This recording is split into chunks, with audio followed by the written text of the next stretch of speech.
Hi everybody, this is Dave with Offner Racing. Basically I do technical support here and customer service.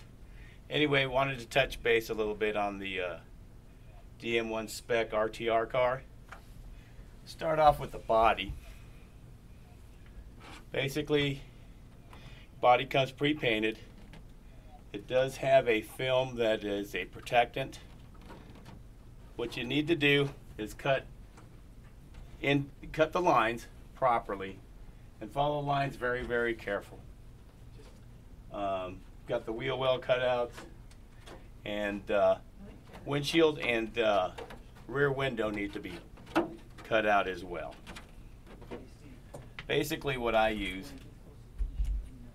is I use a template such as a cup. Turn the cup over, mark it on the windshield, basically directly in front of the engine, so it'll get direct airflow. I'll use the back side of the cup for the back window, trace along on the bottom side, and I'll put one on each side of the back window. Also, when you want to put your decals on, or when you're getting ready to put your decals on, what you do is remove the film, the protective film, cut out your decals, and you can use Windex. Basically use the Windex and spray it on the area where you're going to apply the decal. where you're going to apply the decal, and that'll help get the air bubbles out and move it in place properly. So that'll help you out a great deal there. Now also very important, on the left side, once you have it mounted properly, cut out a hole for the exhaust, basically so the engine can breathe properly, and most of your oil and the exhaust will escape out the side.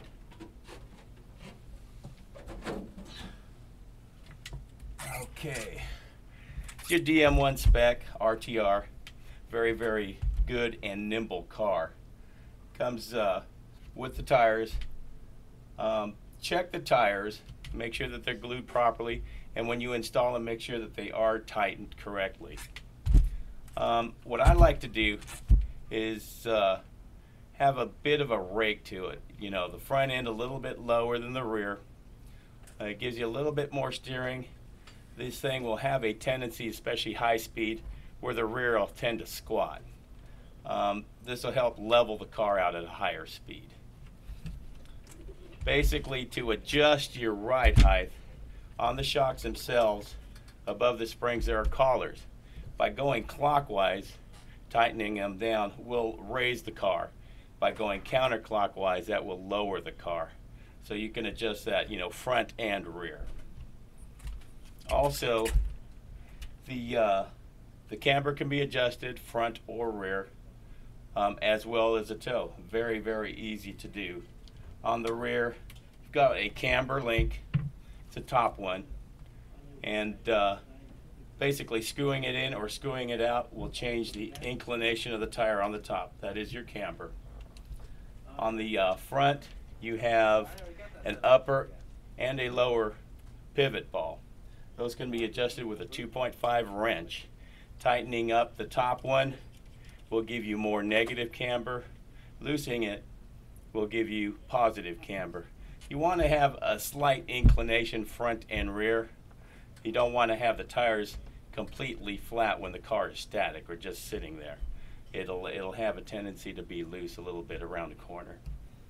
And as far as performance, the engine is a .28, very, very easy to tune.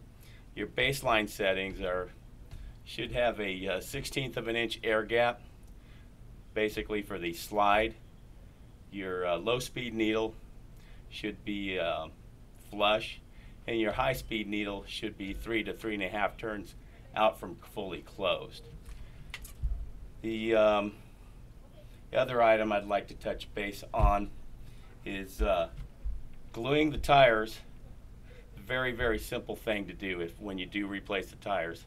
The only problem that you may have is if you do not clean the tire and the rim properly, the glue may not adhere properly. And that's pretty much it for the day. that I have. Have any questions, feel free to give us a call anytime during the week. And like I said, my name is Dave, and thanks again for watching.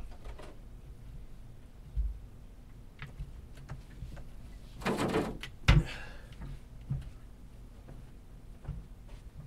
have to end with me on the thing. I have to what? I'm sorry, I thought you were coming.